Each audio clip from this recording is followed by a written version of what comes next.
Here we go. All right, hello and welcome to Swing It and Ding It, an iHeartMedia podcast.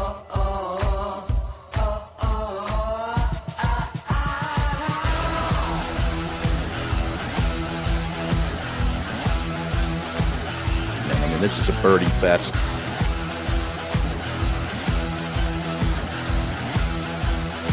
It's a Philly show, baby. Let's go. All right, welcome into Swing It and Ding It, episode number 242. And we are sponsored by Bet Parks, BuyMyBalls.com, Wear SPF, and our friends over at All Access GTE. And of course, we are an iHeartMedia podcast. I'm Harry Mays along with Danielle Matthews.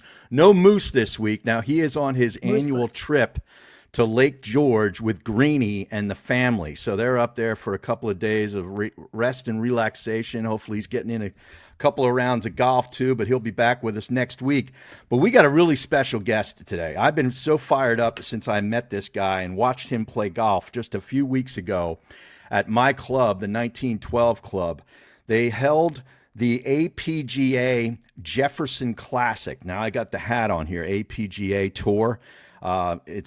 It's just an unbelievable, endeavor that's been going on for a couple of years now. And I just became familiar with it because they came to my club and I met a couple of guys, including our guest, Jean-Baptiste Hakizimana. Did I pronounce that correctly, Jean-Baptiste? I just missed it. The last name? Let's hear it. Say it proper for us. Can you repeat again my last name? All right, Hakizimana. Oh, you did an amazing job. Usually, yes. You got it. All right, beautiful. Now, you're from Kigali, Rwanda, over in the continent of Africa. We have so much to ask you, but first of all, I got to congratulate you on winning the Jefferson Classic, the two-day event at the 1912 Club. This guy played some golf, man. He shot 7 under par the first day, and then another 3 under par in day 2 for a -10 score. He won by 4 shots. He won this thing going away. So congratulations. Is that your first ever win on the APGA Tour? Yes, first of all, I want to thank you as well for that wishing for me. Yes, it's my first win for the APGA, and it means a lot to me. Absolutely, man. It was a great competition. I'll tell you, I was impressed. I volunteered for 2 days for both the days of the tour. They had a great member, like a pro-am the day on Sunday with a bunch of Philadelphia Eagles. A lot of Philadelphia celebrities and athletes were involved in that. And then they had the event on Monday and Tuesday. And I've never seen the golf course look any better. So you guys got great weather. I mean, everything just turned out, perfectly for you. Now, since then, you've been up to New York too. Now, would you come in 5th up there or 10th? 10th. 10th, yeah. Yeah. But you're 5th overall in the standings. Yes. I'm on a 5th for the Jefferson points list, and then I'm 6th on the Cisco Cup, which is we finished last week in New York. Okay, yeah, you got Cisco Cup, which is sort of like their FedEx Cup, and then they've got the regular standings, and you still have like 4 or 5 events coming up. I guess you have a couple of weeks off until your Las Vegas event at TPC Las Vegas. So what are you going to do with all your downtime?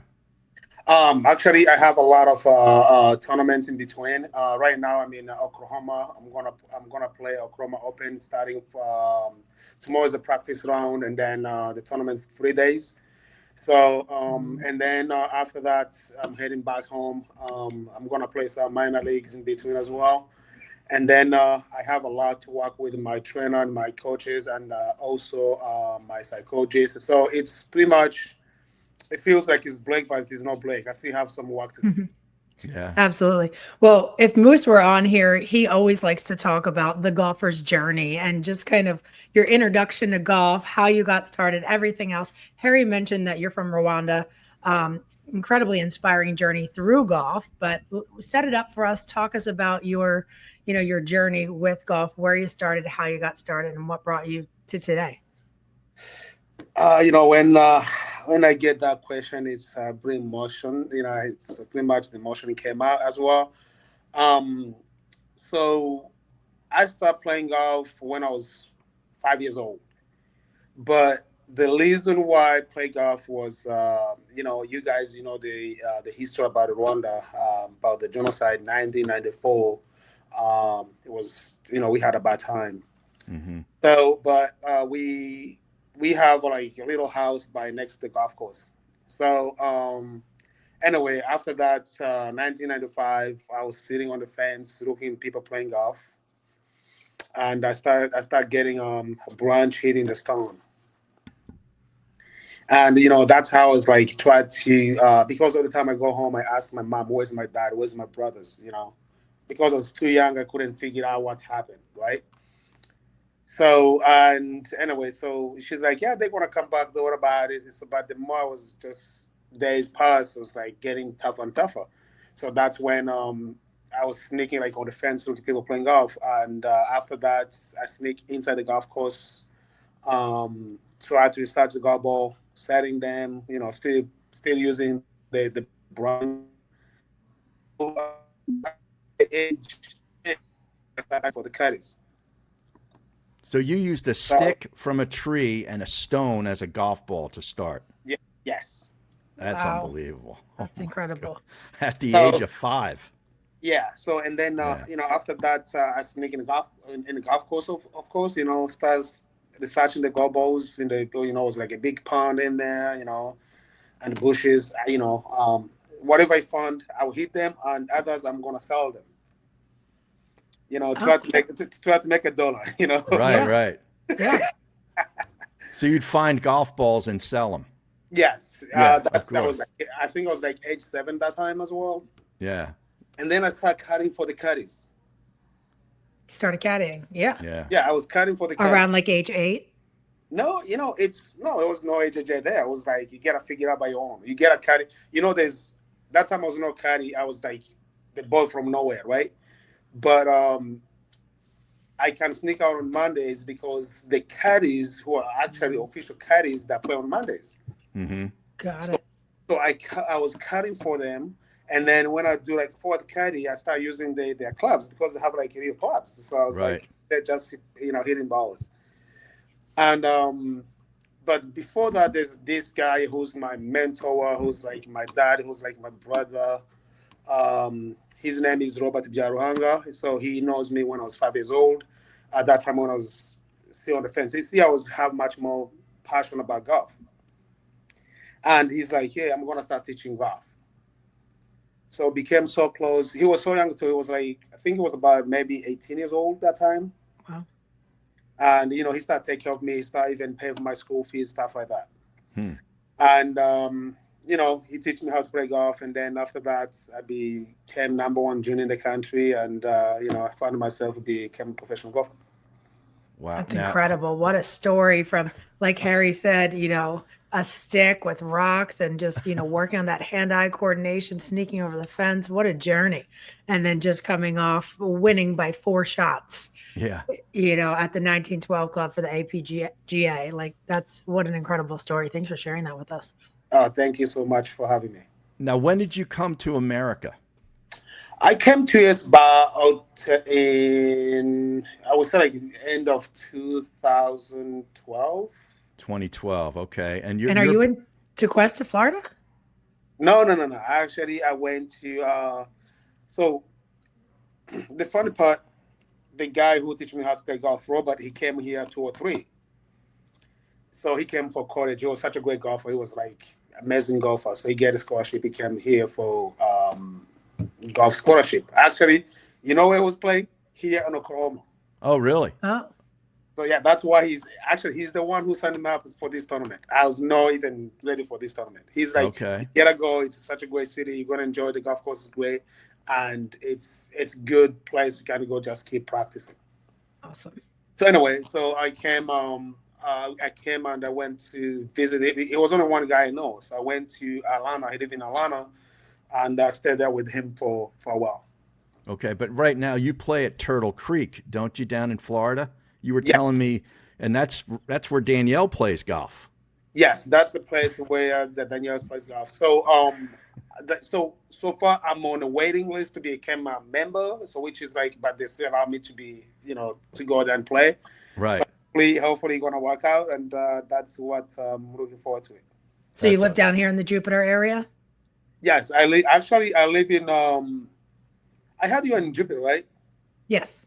So I live like in North Chiquesta. I mean, Oh yeah. I'm by like between Chiquesta and Hobson.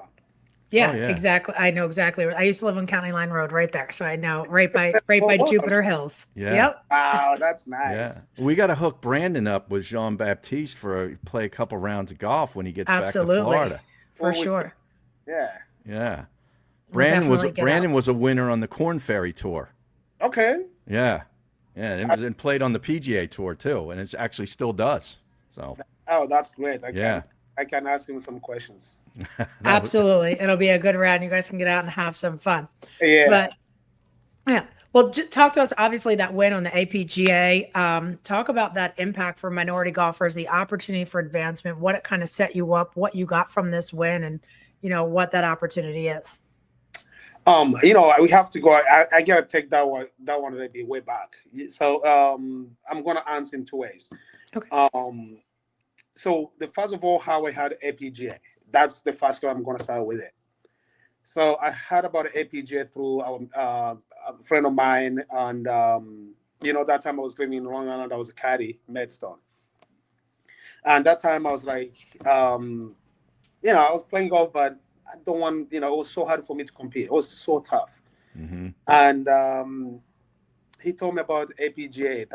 He's like, you should go play this tournament. It's such it's a good opportunity for you. I told him, I said, Rob, it's hard for me. I don't know if I can do it. But anyway, so in meanwhile, when I had a dream about Tiger, which is 4 years ago, before COVID hit, and my mind was like hitting again into the APGA. I started doing like a lot of research about the APGA. I was like, what is APGA? So I was like, I get into it, and so suddenly I was cutting for the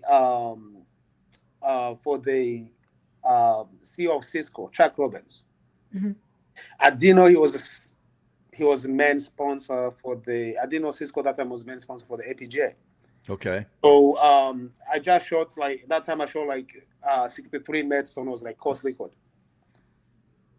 And he's like, "What do you shoot here?" I say, "I shot 63." The member's like, "Yeah, he has a course record." He's like, "What are you doing here?" I say, "My dream is to play in the APGA." And you had no idea he was a sponsor.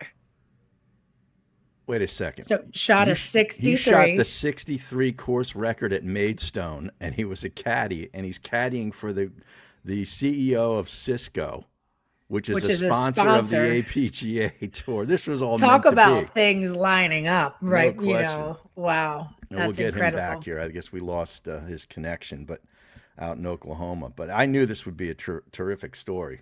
I mean, oh yeah, and just look at, from hitting, finding rocks and hitting it with a stick to, you bumping into him locally, him winning the APGA, and then just talking about how he started playing with that. Yeah. Had a dream about Tiger, and then everything just started happening. That's absolutely crazy. Let's see if we can get him back. But yeah, hopefully. There he is. There we go. He is. Okay. Yeah. Hey guys, All right. I think somebody just called me into. I was like, So the last we left off, you met the CEO of Cisco through caddying at Maidstone, and he realized you had the course record. It was 63. He asked a member.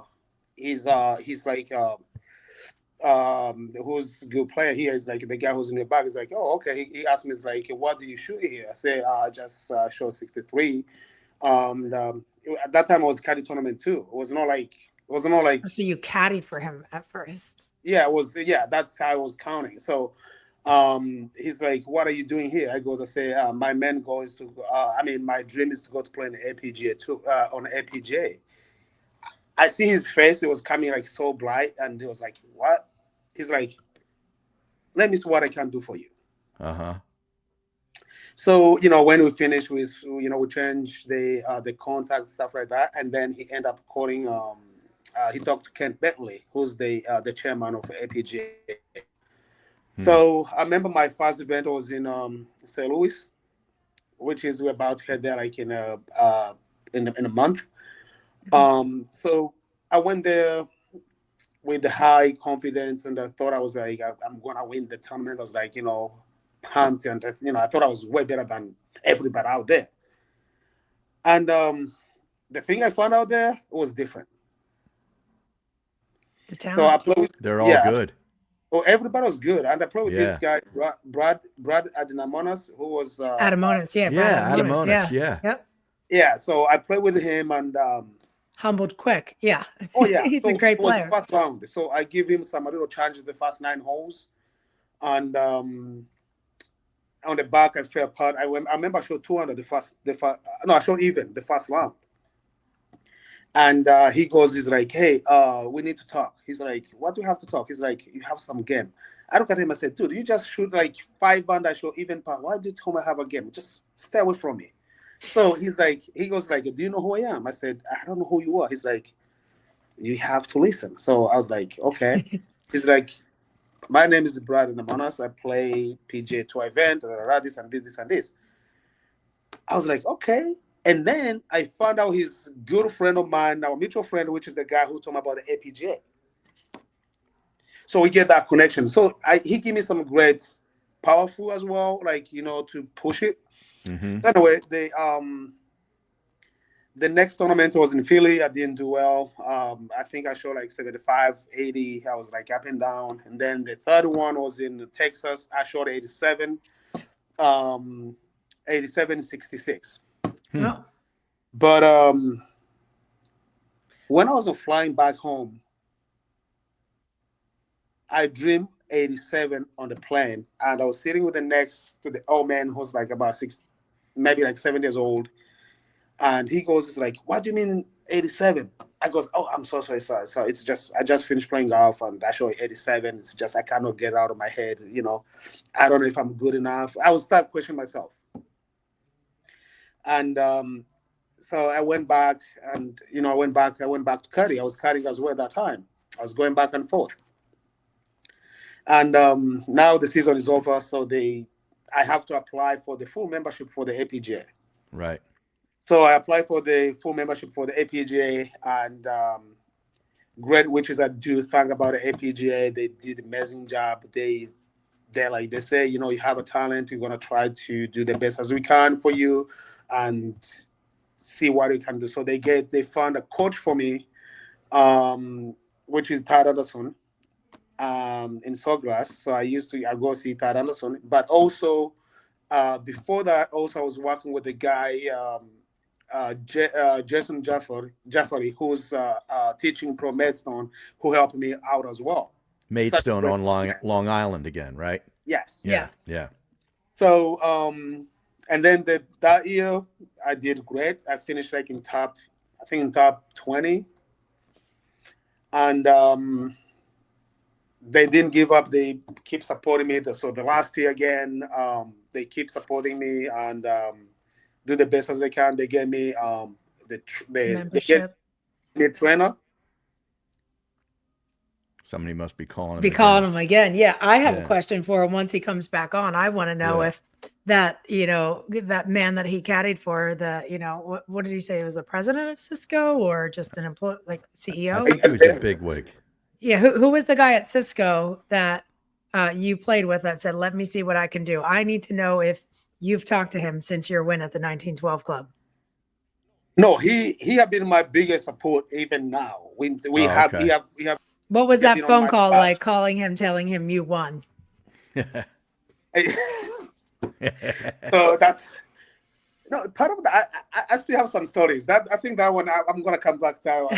I still have some stories. So, but anyway, so the APGA tour, they found me the coaches and the trainer on the gym and the psychology, and everything became pretty good. So I finished top 15 last year. Wow. So and then this year they told me, you're so close. I was playing well, doing the best as I can, and they say, this year you're looking great. You're gonna make it, and they gave me like full support I need. Right now, I became so close a million times. I've been in the pressure group like maybe more than 7 times this year. I put myself in a good position to be winning tournaments like more than 7 times. And with that great support team around you, the psychologists, the the sports aspect of it, the nutrition, the swing coaches, everything. That's what a lot of our listeners, we try to share that behind the scenes story of. It's more, obviously it's you, it's your caddy, but there's an entire team. So that's awesome that you shared that. Yeah, it takes a team. It is not me, actually, to be honest with you. Me, I will do what I can do myself, but without the people I have behind me, behind my support I have, like people who support me, who told me, like, who encourage me, you can do it, this and this. They pump me, they make me like feel like I can do it. And those are people I do want to even thank them as much. I want to say thank you so much for all my support. And for all my followers who just like say, keep doing it, you got this, So I want to say thank you so much for those people. Well, coming back for your question about the phone call. Oh. So the first phone call I get was from the chairman of the APGA. Okay. Ken Bentley. Ken Bentley, he called me. He's like, John, you make me proud. I remember I was at 1912. The tear came out. I just stepped out. I was crying. I was like, I say, Ken, thank you so much for your support and blah, blah, blah, this and this. So it's like, yeah, you got this. You're looking great. Just keep doing what you're doing. And then a couple minutes later, I received a text from Chuck. He's like, damn, you made it. And I was like, wow, thank you. He's like, I'm busy. I'm going to call you tomorrow. We're going to talk about it, this and this. So the next day he texts me. He's like, when are you available to talk? I want to hear about it. I said, I'm available now. I want to talk about it all day. Yeah. So he goes, like, I'm so proud. And, he asked me, what is the next level? Mm-hmm. And what do we need to make for the next level? I said, everything we're doing the right way. And I'm going to try to keep doing what I'm doing and, push more harder, do more work and do like a lot of research about my game, about the golf courses, how can I be able to handle the pressure more? So the thing I'm working on with my psychologist or my teams. He goes like, I'm behind your back every day and I'm here for you. It's great to have that support. Yeah. Now tell us, does the leader at the end of the year get an automatic exemption into the PGA Tour Americas, or is there more than one guy? Actually, I think it's the winner for the season. I think it's the who gets the Latino status for the Latin America. Right, that's Brandon played on that too, and he won on that tour too. Yep, and the PGA Tour Latino America is now PGA Tour Americas. They combined with Canada. The Canada, yeah. And that's so Mackenzie Tour and the Latino America combined, and it's now PGA of Americas. Yeah, so that's the goal, I imagine. And then even if you're in the top 5 or 10, you probably still get an exemption or a start here or there on a tour like that, I would think, right? I hope. I don't know what will happen, but I'm just here hoping. If it happens, I'm gonna be great, and I'm gonna be thank the sponsors. But if it doesn't happen, I'm gonna keep working hard. Keep working. Well, here I can fill you in on a little bit here. So, the APGA Tour winners and top performers are often awarded exemptions into PGA Tour and Korn Ferry events. But the winner of the APGA Tour Farmers Insurance Invitational receives an exemption to play in the Honda Classic, which is in your backyard. So that's at PGA National. So that's something to take a look at. So they have Palm the Beach PGA Gardens. Tour Pathway to Progression program. So lots of opportunities they're providing. You're setting yourself up to capitalize on a bunch of them. So. I'm gonna do the best as I can, and as I said, it's the APGA Tour that are doing all support for us. They're doing the best for the players, like all the players, they're good. If you see, there's no difference between the APG and the PGA Tour. I guarantee you that. It's the guys that are getting better and better, and even if you see the winning scores, it's crazy. But the way, if thing happens. If it doesn't happen, we keep working hard and try to make it in different ways. You can do like Mondays. Also, Monday qualifiers. Yeah. yeah. I mean, Yeah. I hope they're gonna bring that back. They try to cut it off. I know. Yeah. So and then I'm looking forward for the Q School coming up in September. So it's a lot of things which can happen in between. Now, people can follow you on Instagram at John Baptiste Golf, correct? Yes. Yeah, John Baptiste Golf. And do you have any charitable stuff that you do, or is it all through the tour? Because I know they do a lot of charitable, donations and stuff through the tour. Or do you have something on your own you want to promote? No, I don't have anything for me so far because I just get back in on the game and stuff like that. So that thing I'm gonna look after that. See what happens. And but I get support so. Well, I know you being in Philadelphia, you played the 1912 Club. What are some of the other golf courses? Have you had a chance to play any other ones in the Philadelphia area over your career? The one who played the last time was the Bluestone. Oh, Bluestone. Yeah. You guys had the tournament there a year or two ago, right? So, and then I think that's only two golf courses I've been playing in Philly. Okay. But there's so many amazing golf courses out there. I didn't know about it until when last couple weeks ago when I was there. Yeah. Well, next time you come back, man, we'll have to play. We can get you out there on some of those other ones. I'm down. All right. Well, best of luck to you, man. You're a terrific guy and an inspirational story. Amazing story. I'm just glad I got to know you. I want to stay in touch with you, and you got to play golf with Danielle and Brandon when you're back in Florida because they live right down the street from you. I would love to. So and then anyway, the other people who I want to thank a couple clubs. Sure. Maidstone and Loblolly Pines. She knows where it is. Loblolly. Yeah. Yeah. So Loblolly is the members of Loblolly, the biggest my support, and they do everything for me as well. And same thing Maidstone, but Loblolly they do.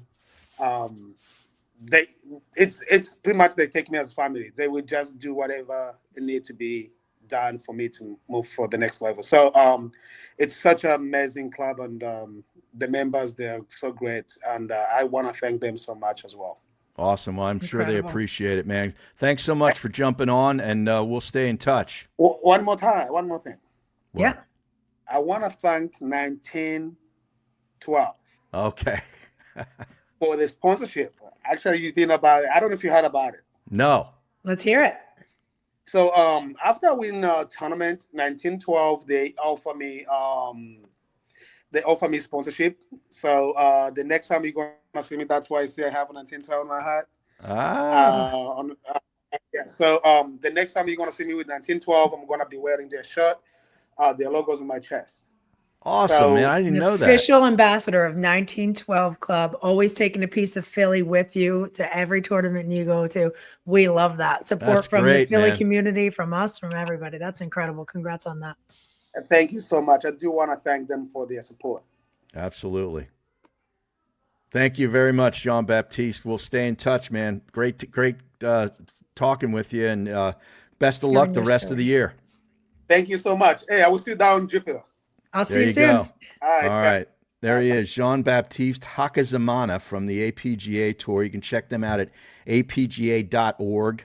Their great website, and of course him on his Instagram at John Baptiste Golf. So we'll take a quick time out and be back with a whole lot more. We got to get into the BMW. We got Ryder Cup stuff. We got tea to spill. We got a whole lot more, and the Tour Championship is coming up. Back after this. All right, welcome back to Swing It and Ding It. It's so great to touch base with Jean-Baptiste Hakasamana. That's a guy I'm going to stay in touch with. I know you are as Now he's well, a fellow Danielle. member, Harry, Yeah, in 1912. Yeah, yeah, how cool is that? he's repping the shirt too. So I was totally unaware of that. But man, what a story! I mean, during that Rwandan genocide in the '90s, which was just horrific, he lost his father and five of his siblings, and he was so young that he didn't even realize what went on. And Mom just said they'll be back they'll be tomorrow. back. And next thing you know, he gets involved in golf using a stick from a tree and a stone. I mean, it's just unbelievable. It's like there's something Truly. a movie should be made of, It should be finding and maybe solace it will. in golf and just, a rock Yeah, and a tree branch and putting that together. And then just, the support he has here in the US and all the connections and just the yeah. right things lining up for him at the right time.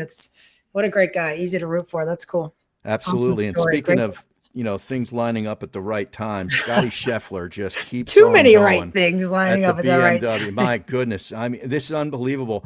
Like I played a lot of golf over the weekend and was in and out, and it's, the weather's great here and stuff, but I caught as much as I could. And I'm thinking, old Bobby Mack, man, it was going to win this thing. He had a 4-shot lead going into Sunday, played terrific golf throughout the first 3 days. And he goes out and makes 3 bogeys in his first 5 holes, back-to-back bogeys to start, and his 4-shot lead was gone by the time he left the fifth green. hmm So you're like, he's playing with Scotty, Yeah, Scotty wasn't you even on know. my radar Sunday morning, Harry. Like, I I know. mean, like it's just, but you know what? By the time he was, I wasn't surprised. He enters, the final round 4 shots back. Yep. He grinds to a 67. But I mean, do we not have to talk about that legendary chip in on 17? That Yes, he had a 1-shot lead at that point, and they get to 17. McIntyre is still trying to find a way to at least get it to a playoff. You're thinking, and yeah, here comes both of them are off the green on 17, the long par three, and Scotty makes what with 80 plus feet. I don't know what 85 feet. This thing seemed to roll for a mile. And it just kept rolling and rolling and rolling and rolling. And it looked like the last rotation, it went over the front of the cup and in. And the look on McIntyre's face was just like, oh the my same as God. everybody else's Yeah, too, like I think. exactly. Like, are you We were kidding me? because my nephew's here visiting, and he watched it, and he goes, "Do you know how far that was?" He's like, "From," and I'm like, "Yeah, I'm flabbergasted too." I was like, "My Unreal. gosh, Unreal. unreal, Yeah, really unreal." unreal. And And McIntyre hit a great chip too. It just didn't go in. If it mhm. weren't for Scotty's chip, you would have been saying, "Wow, what a shot by McIntyre!" But he had to make it basically, and then or go to 18 and see Scotty maybe put it in the creek, which he did not do. It sure did not. And he goes on and wins, and Harry, that's 5 wins this year. A giant 5, FedEx Cup headline, and yet, including 2 majors. yeah, Right? Yeah, yeah. like Unbelievable. he's just on another level. I do have to share. It's a good segue. I love a Justin Ray shot. Scottie Scheffler is looking for back-to-back PGA Tour seasons with over 5 wins.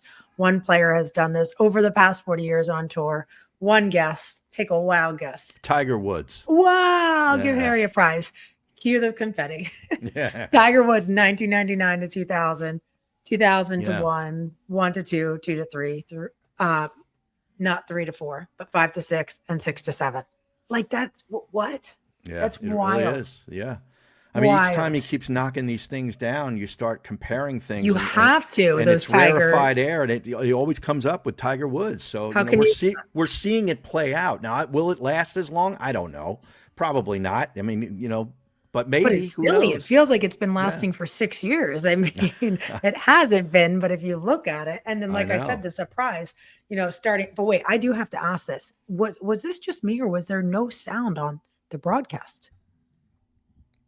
On We had our Sunday? commercials had sound, our, Oh, the really? breakaways, everything, but the broadcast had absolutely no audio. And I went to X, to Twitter, if you will, and people were saying the same thing, but other people were like, "What are you talking about?" I had, No, I had audio. oh, Harry, I Yeah, mean, I know we may have our opinions on the broadcasters, yeah. everything else, but listening to golf in silence is, you know, Sometimes I mute the broadcast and do it really myself, but no, I had well. audio.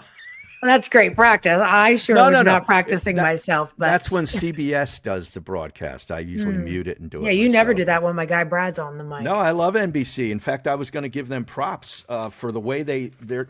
I don't know if you noticed this, but the scoreboard that they had, I you did, know, and then they had the battle for the top 30 little scoreboard, like which I maybe loved. 26 through 32 When or Harry whatever it Hall was. was like, and he had Yes. that bogey and he's at 27 and you're watching and like, I think I was saying it I was over at Admirals today talking to Mike Melizia and I said, some of these guys and then you see them and, on the cusp and that leaderboard, like you're saying, Harry, like I saw Harry Hall at 27 and then I see he bogeys 17 and then he birdies 18 and I'm like, like, is he Right. advancing to next week? What's happening? But yeah, that leaderboard was cool. I think they did a great job with that. I like to see visually who's advancing to next week, who's not making it, like, and seeing that teeter totter, names go up.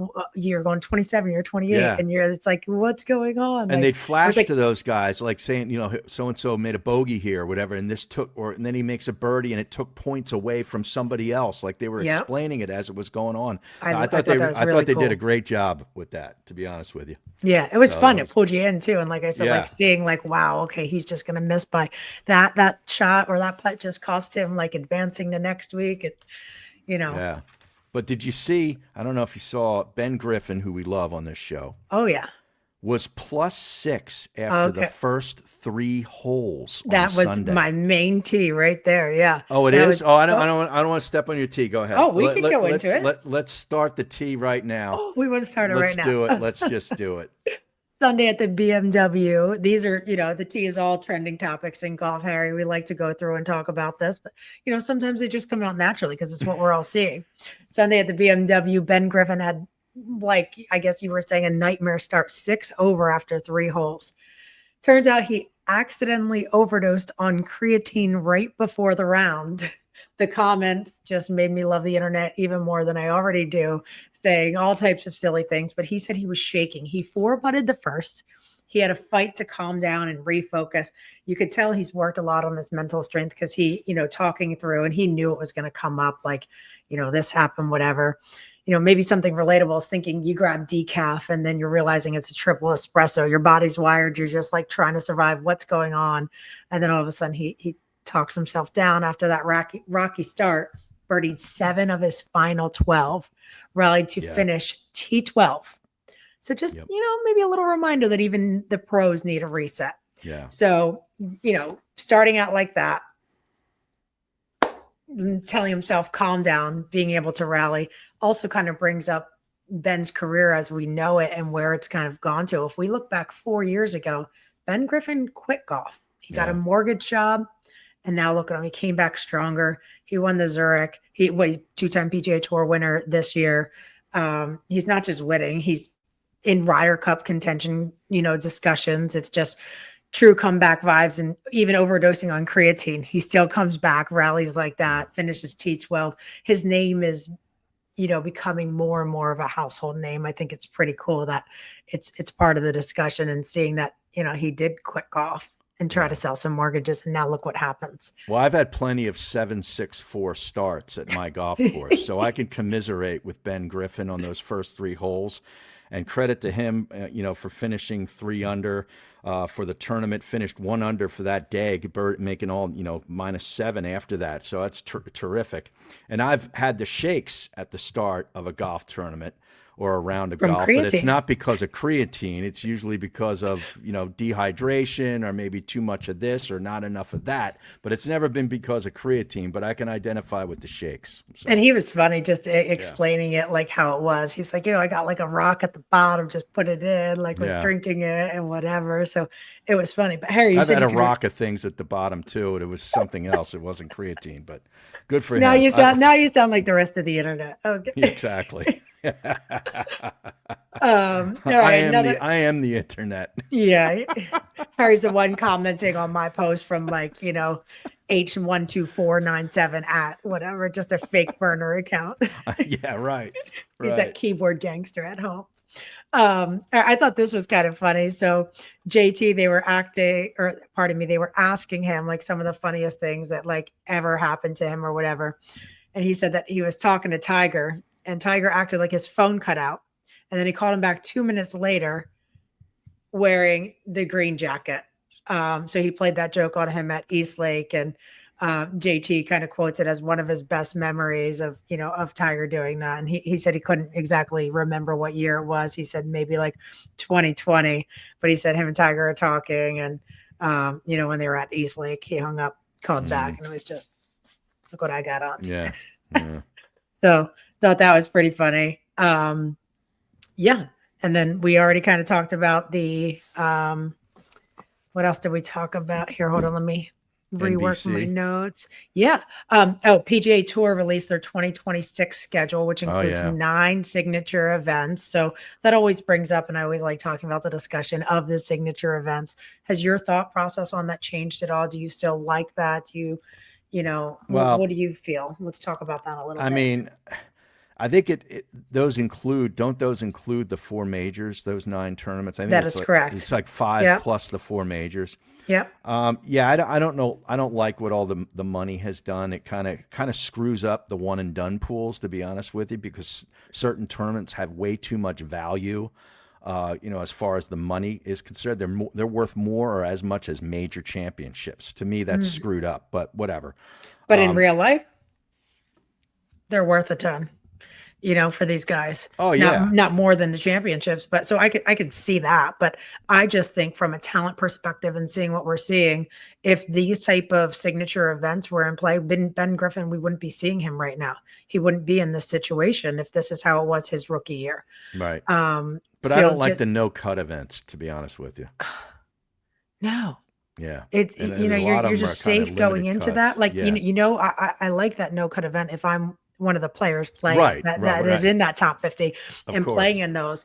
But I think Lucas Glover, and I'm not going to have the exact quote, but he said it best. Like, no, you don't have, like, let the best players that week, like, find their opportunity. And, the field should be based on performance, not just, overall performance of the entire week, if you will. So, yes. And then, do you want to talk a little bit about Ryder Cup? There's some more discussion. I got a lot of Ryder Cup stuff here, actually.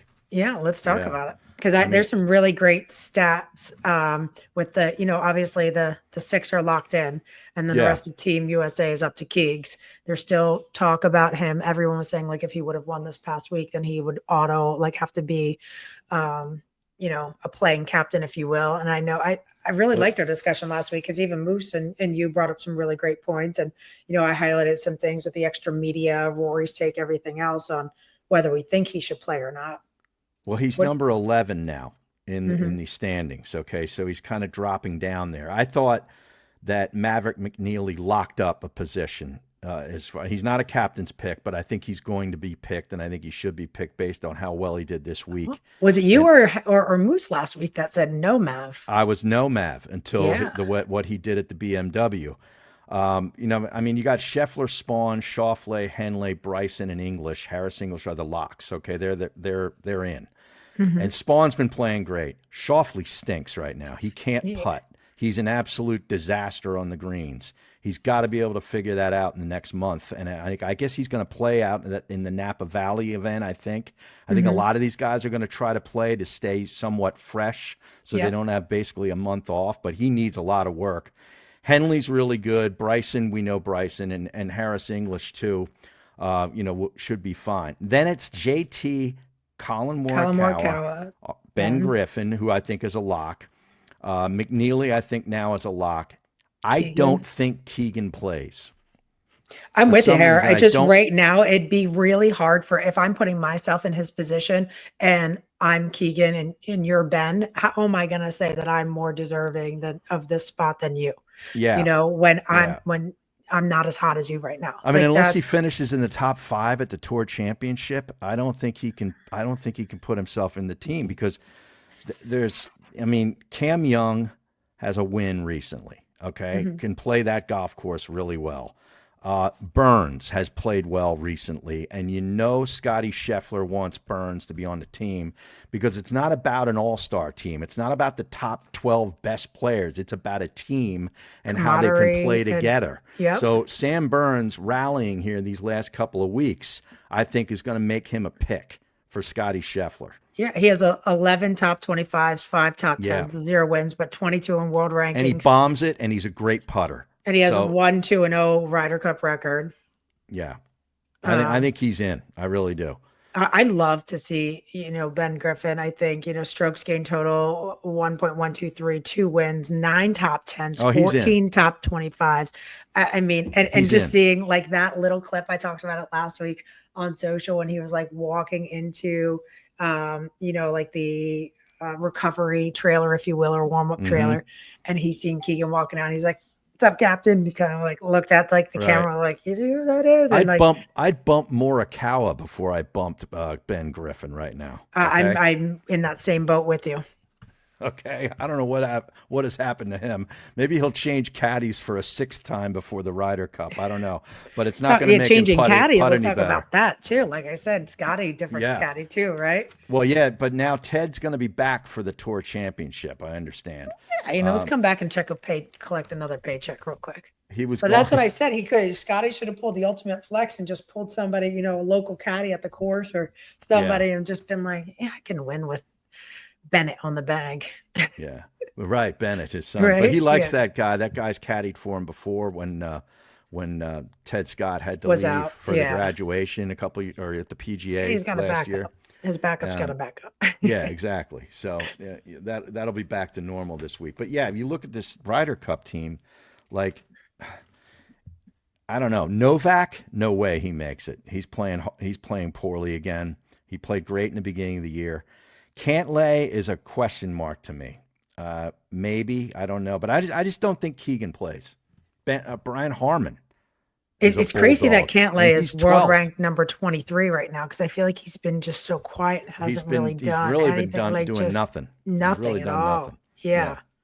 What about Goddard? No, I don't think so. I know he made it in the top 30, and that's terrific. Unless he pulls out, like a top 5 this week. Yeah, these are just names in discussion. Ricky Fowler was also mentioned. Jordan Spieth, obviously. No. But if you're trying to put Jordan or Ricky in there, and I know Ricky was, he's been playing a little bit better. But when you have players like Mav, like Ben Griffin, what do you think about JT? Well, he's going to be on the team. He's not playing great. 7-4-2 Ryder Cup record. Yeah, he does have a great record. It's one of the world ranking number 5, Ryder Cups list number 7. He has a win this year, 7 top 10s, 8 top 25s. It's hard to argue with somebody who has putting him on. Yeah. Yeah, he's on. But Matt McNeely, I think, locked it up. I don't think Keegan plays. I think he puts Cam Young in there and Burns for himself, and he probably bumps out Harman. Yeah, probably Harman. Probably Harman. Yeah. That's probably wild. The way it shakes out. Now the European team is much more complete. Rory. They always seem like a little less drama. McIntyre, Fleetwood, Rose, Hatton, and Lowry are the locks. And then you get Straka, who is he got hurt. I think he just missed the BMW. He took the week off. Something might be wrong with him, but has played terrific golf this year. Rasmus Højgaard, his stock is down right now, but he's on the team. Oberg is coming on at the end of the year. He's kind of been, in neutral, but he's starting to play better. Hovland, his stock is rising. And I think Wallace gets bumped for John Rahm, and then Fitzpatrick is the 12th guy. That's the way I think it shakes out. I don't think Harry Hall makes it. No. Unless he, wins this week. And if he wins this week and wins the FedEx Cup, he's on the team. Yeah, and being number 1 in strokes gained putting right now. I actually if you guys didn't see it, had Brad's Instagram. I told him, I was like, Harry's just, we talked about it last week. I brought it up. And shot the most rounds in the 60s this past season so far to date. And I'm just like, another guy that's just been trending and kind of quietly. So I posted this video of Brad got him number 5 at East Lake, just simple, short little putt, but looking at his putting stroke and everything else. And we said, what do you notice about the setup? What did you notice about it? Because I asked, what do you notice about the setup, the stroke? Well, I'm asking you first, and then I'll tell you the answer. Well, because I had to identify it myself and ask him. Well, Brandon said it too, but I maybe the looked at long backstroke, short threw the ball? What was it? Well, for me, I just, I've known Brad and worked with him so long, so I know what he says and I know what he preaches and I know what he says to his players is continuous motion, right? Okay. So he's being athletic, continuous motion. You walk up to the ball, you're kind of moving. You can see Harry kind of has his hand on his thigh. He moves, his feet kind of settle again. He looks once, kind of regrips, looks a second time, and then goes. Okay. So we can break it down more into the stroke and everything else, but continuous motion is something that Brad always talks about, and just being athletic and feeling good, and then kind of goes there. Talking about not continuous motion, but just coaches' approaches and everything else. I was over at Admiral's Cove today and I got on the force plates and Mike goes, all right, set up to the ball. And I go to set up, but he had the ball. Like, I thought he kind of just threw the ball in front of me. And it felt too far away. So I pulled the ball back and I'm sitting there on the, standing there on the swing cat. And he goes, hold on a second. He goes, moving this. He's like, let me move this ball or whatever. He goes, the ball's out of the picture. He goes, close your eyes and just set up pretending the ball's like right there. And I said, okay, I closed my eyes and I set up, and he goes, open them. And he goes, you're setting up with the ball way too close. And it was wild. Just sometimes these small little tinkering, little things where it's like set up how it feels natural. And I did. And when I opened my eyes, where I previously was standing, I was standing way too close to the ball. And where I naturally set up was like perfect to where he initially had the ball. And I was like, wow. I know it's such a simple tip, but it's still like those little things, like that little putting drill I said last week. And it's like, okay. I remember Dinda the one time said to me, he took a broomstick and he goes, put your hands down to your side. And he like put the broomstick to me. He goes, just grab it with two hands, how you naturally would. And I went like that. He's like, that's your grip. That's your natural grip. Like, work with that, base it off of that. And I was like, it's just little small little tips that kind of stick with me. And most of the things these pros work on involve stuff before they take the club back. It's about setup and grip and alignment. And Jason Bale says it's about doing the boring things or whatever. Yeah, doing the normal things extraordinary well. Yeah. You're going back to fundamentals and setup and everything else. So yeah. Now, did you look at Live Golf at all? Did you see what they did? Do you have some stuff to tell me? Yes. I know Bryson was commenting kind of on like Ryder Cup, this, that, the other thing, but and I did see that, they had a tournament, but I didn't see any drama or anything. Sebastian Munoz, who's been on this podcast, was a guest a long time ago, just before he went to Live, shot 59 on Friday. He birdied 12 of the final 13 holes, and he actually carried it. Do you say 12 of the final 13? Yes. Yeah, he shot 59. And he beat John Rahm on Sunday in the first playoff hole to win the tournament, okay? But Rahm ends up, this is the end of the individual season. This was the last tournament in Indianapolis. Rahm ends up winning the individual honors on Live. Now get this, with no wins. He has 5 second-place finishes and a bunch of top 10s. I mean, top 10s in a field of 50 is playing 3 rounds is no big deal to me.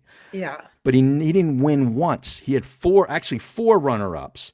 Wacko Neiman won 5 times this year out of the 14 tournaments or whatever they play and didn't win Player of the Year. Now, how effed up is that? That's more screwed up than the tour itself. Now, Harry, and forgive me if I didn't follow fully. So Joaquin won 5 times, but doesn't win. Now, is this a flawed, broken system within Live? I don't know. Or was this voted on? No, it's not voted. It's points. It's somehow the way they do their points. It's whatever. Wow. Yes, it's ridiculous. Like Rahm apparently feels like he was asked about it and in the post game or whatever, and you could tell by the way he was talking about it, he felt weird accepting it. Like there's nobody on that tour. If they were to vote, they would have all voted Wacko Neiman would be the Player of the Year, and including John Rahm. I guarantee you.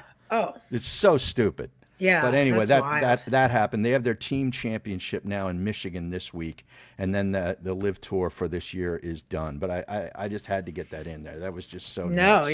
That's important, and that's the tea. That's all the stuff that is trending in golf, and the tea is brought to you by Wear SPF. Looking for sun protection that actually works and feels great? Wear SPF by PGA Pro Justin Thomas has you covered on and off the course. Dermatologist tested and sweat resistant. It's broad spectrum SPF that won't mess up your swing or your skin. From the first tee to everyday life, protect yourself like the pros. Shop now at wearspf.com. That's wearspf.com and stay sun safe all year long. Terrific. Now we got to talk about this U.S. Amateur because I watched actually more of that than I did the regular the How pure did BMW that course Championship. look too? The Olympic Club. Oh yeah, Oh yeah, it's pretty I cool. caddied on that. Did you really? Oh yeah, so USGA four ball.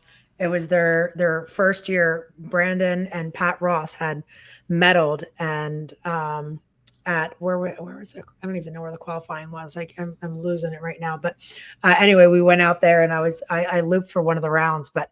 That San Francisco weather, bipolar. It's, certain parts of the course are 80 degrees. Some of them are 40. It's crazy. Guys are wearing fleeces in August. And yeah. And then you take it off like, when you're by or it's on full, parka by the water. And then you get up close to the clubhouse. You're like, maybe I can take this off, whatever. And the fog rolls in and stuff. Oh, it's majestic. It's cool. Crazy. It's awesome looking golf. But Mason Howell, he went full Tiger, dominating the final 7-6 to become the third youngest champ ever.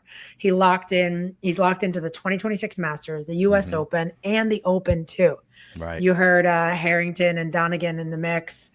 John Daly too was cool. I mean, it's funny watching him. He's like a spitting image of his father. I know. Just kind of seeing the demeanor, even the golf swing a little bit. John Daly too made a little bit noise.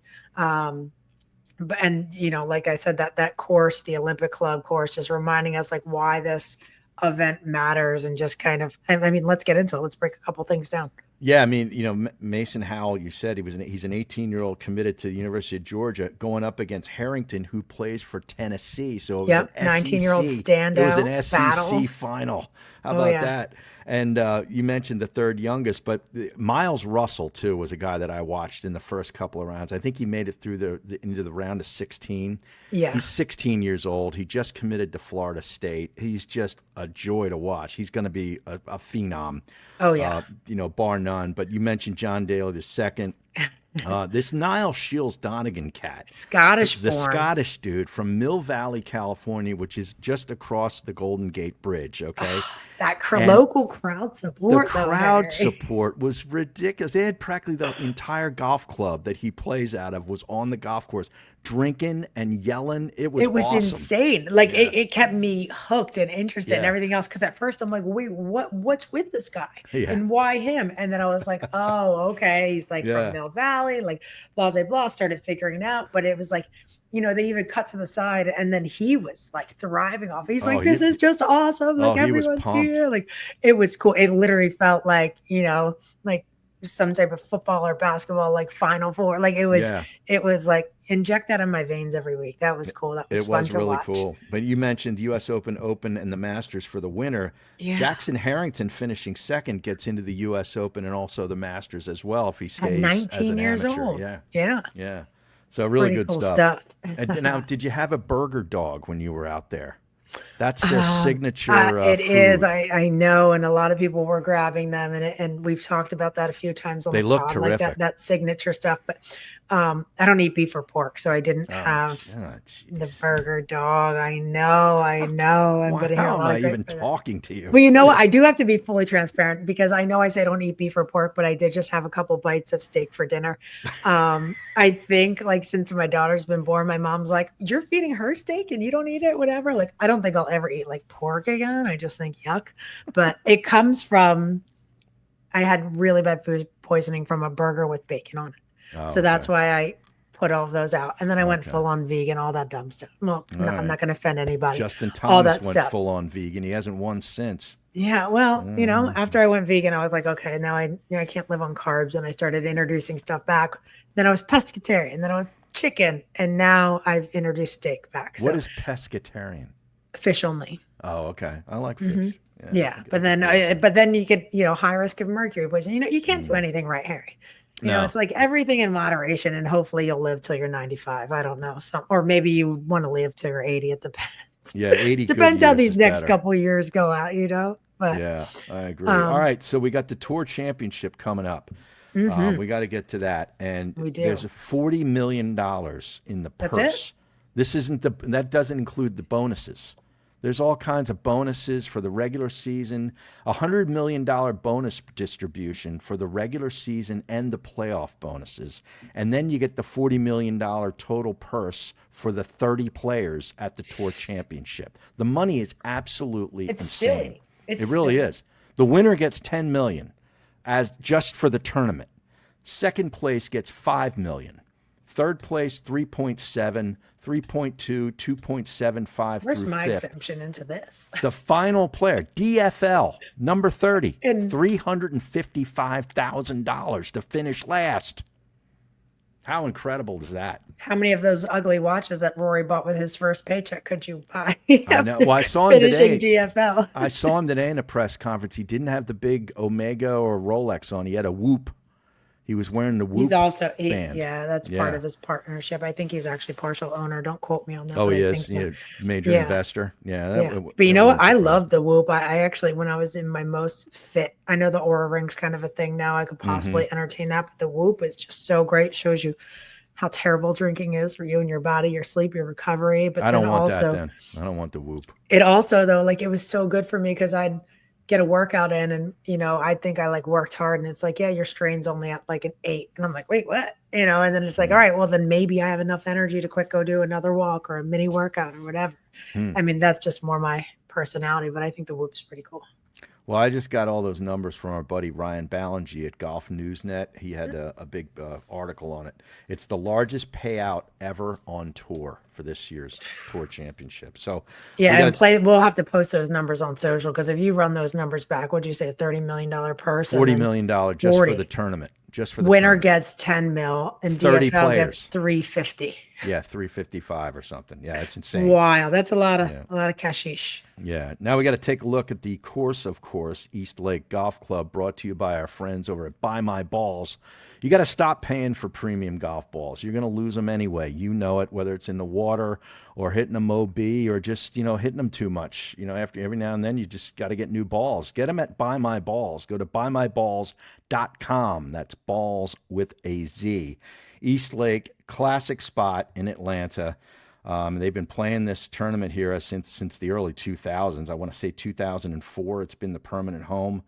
Tom Bendelow, original designer in 1904. Donald Ross came in and really put it together in 1913. They've had some renovations with Reese Jones and Andrew Green recently, but it's a par 70. They've been fluctuating the par, too, over the years in this tournament. They're back to a par 70, 7,490 yards. The average greens are 6,240 square feet. Bermuda grass. The collars, approaches, and fairways, though, are zoysia grass. I want to play on zoysia one day so bad. I keep telling Moose it's like putting your ball on a mat. The rough is Bermuda, though, and it's like 3.5 inch deep. So you don't want to be in the rough. 78 sand bunkers, 5 water hazards that are in play on 8 of the holes. Only 2 par 5s, number 6 and 18, 4 par 3s, 2, 9, 11, and 15. And there's 2 par 4s on the course that are over 500 yards. Number 1 and number 14 measures 530 yards for a par 4. And that first hole, Rory has a devil of a time on the first hole because it's OB left. There's like a road and a fence that goes all the way down the left. I've seen him put it into the neighborhood twice, I believe, off that first hole. So that first hole does not set up well for some of these guys. Visually, I think it's obviously a par 5 to start for the members, but they make it a long par 4 for these guys. They change it, yeah. But yeah, just I remember talking about that last year, I think, yeah. Mm-hmm. I should ask Brad to get a video of that and just see visually how that sets up. Yeah, I'd love to see that. But you can see the Tudor clubhouse behind me. I think that's 18, par 5, which these guys will easily reach it in 2. So it's just a really cool spot. They don't have the stroke advantage. Like Scottie doesn't enter, minus 10 and Rory minus 8. They got rid of all that. So it's not, they borrowed that from the NASCAR series for their playoffs years ago. I never really liked it. I don't know that there's any real fair or equitable way to do it that incorporates the regular season and how well you did to give you an advantage. I don't know how to do it, but At least they got rid of that because I did not Yeah. like that. So Yeah, I'm with you on anyone that. can win. Like number 30, Goddard, who I think is number 30. Harry Hall is what, 27, 28. He could, if they win the tournament this week, they win the FedEx Cup. Think about that. It's wild. One good week. That's what you always say, right? That's always One good yep. week. And that, when you're hot, you're hot. Right. And when you're playing well, and Right. Yeah. Well, now we got to look at attempt to see the line, brought to you by our friends at Bet Parks. And I'm looking at JJ Spawn in my one and done because basically he and McIntyre are the two best players that I've got left. And I just think that McIntyre, he doesn't have a great history really on Bermuda. And I just think he might be gassed from last week. He gave it his all and got beat. And he's dejected. He wanted to break his clubs. I heard him after the tournament saying, I'd like to smash my clubs. Like, he's really upset. So I'm taking Spawn. And he's been, he's just in a playoff 2 weeks ago. Oh, yeah. Lost to Justin Rose in Memphis. Yeah. And, I think it's a good golf course in the back for of your him. head. It sets up real well for him. Plus 150 in the top 10. The numbers are way down because there's only 30 players in the field. He's plus 3,300 to win at Bet Parks. And then I'm going to take Victor Hovland in a top 10. I just think, he's played really well here. His iron game is starting to improve. He's looking to get in a groove for the Ryder Cup. Plus 125 in a top 10. I hope Scottie wins it because if somebody else does win it, it's really kind of a travesty because he's the best player and should be the player of the year in my view. We'll have some live situation, right? Yeah, right. Well, when you said that and you're like, imagine if, number 30 wins, like, I'm just like, wait, huh? Yeah. Scottie's not player of the year. I don't even know if I was alive these past 10 months. Like, what is going on? Rory's a close second because he got the Grand Slam. He won at Pebble Beach, which was an elevated event. He won the Players and he won the Masters. But since then, he's been kind of, But it is the entire player of the year. So Right. we do have to look at the whole duration of the year. And then I guess if you put up Scottie's 5 wins versus Rory's and we're looking at it on paper, I think my vote would probably have to go to Rory. But when you're this fresh off of Scottie just winning 2 days ago, and it's just Scottie being Scottie and the way he's played, it's like, ultimately he's the player of the year. That's tough. I don't know where my vote would be. Who would you cast? I'm with Scottie. Scottie. Yeah. It's hard not to, It is. Yeah. All right. Well, that's going to wrap up this episode. Moose will be back with us next week with a whole lot more next stories. week we might be in person. So Harry, Moose and I, we're heading to Cobb's Creek with the TGR Foundation. So we'll be spending time with the kids, talking about podcasting, showing how golf connects with media opportunities, everything that ties into Tiger's mission of using golf and education to create like real strong pathways, industry connections. We were talking about Moose and what he gets to do in this world and the game of golf and everything else. So getting to connect with the kids and talking about that. Great reminder of how this game just builds community beyond the course and everything else. So excited to be with you guys in person. Check out Cobb's Creek, feet on ground, and I'm sure we can get some content, show our viewers kind of what it looks like with some Instagram stories. Now, what day is that? It's on Tuesday, upcoming Tuesday. All right. Well, I look forward to that. You have a full day because I know you're there. And then I think you have your show that you record after and everything else. So we're going to be heading up to Pennsylvania this upcoming weekend because we're in year 5 of the NEPA Invitational, which is, I don't know how I blinked and it's like year 5. So obviously, as our listeners know, it's a pro-am format, benefits the Janet Weiss Children's Hospital and other local foundations in the area that Brandon grew up. Supports the Play Yellow initiative. Each year we try to double and raise our donations.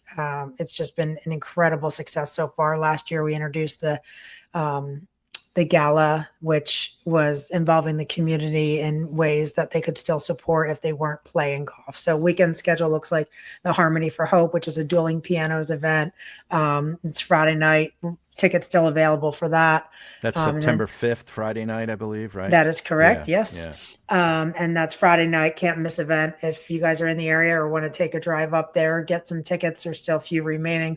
We have a record-setting, as fast as it's ever been, registered full field, beyond a full field, wait list, everything for our Saturday, Sunday Pro-Am at the Country Club of Scranton, which is something that we love. We've seen Kenton Roy play in this. Ben Griffin won our first ever year. So we've had some really cool names come through there. Brandon loves that aspect. I love that aspect, that the pro purse supports these guys to continue chasing their dream. Patrick Sheehan is committed this year, so excited to see those local connections coming through and providing an opportunity for him and other players as well. So Awesome. Anybody listening can head to nipainvitational.com for tickets, to donate, help support our cause, or any extra info. And if anybody has any specific questions, they can DM me. They just might not get a reply till after the A little busy. a little bit, just a little bit. All right. Well, outside of that, we got the Sadie Hawkins tournament this Saturday at the 1912 Club, and You guys so stay hopefully- busy over there, huh? Yeah. So hopefully the putter can come around. It's been really bad for the last couple of weeks. Got a little bit better at Stonewall North on Did you get Sunday. any swag there? I love that cow logo. No, I already had swag. Okay. So I've been there a few times. So You didn't take my putting tip I told you to warm up with the little tee behind and try to down no, I haven't. I didn't get to the putting green prior. I came in hot. So he's like, I'm putting terribly, but he doesn't even figure out the speed of the greens or hit a warm up putt ahead of going out. That's the way it is sometimes. Right. So yeah, that's how it's got to be. We'll see you next week from Cobb's Creek, and in the meantime, just get out there and swing it and ding it.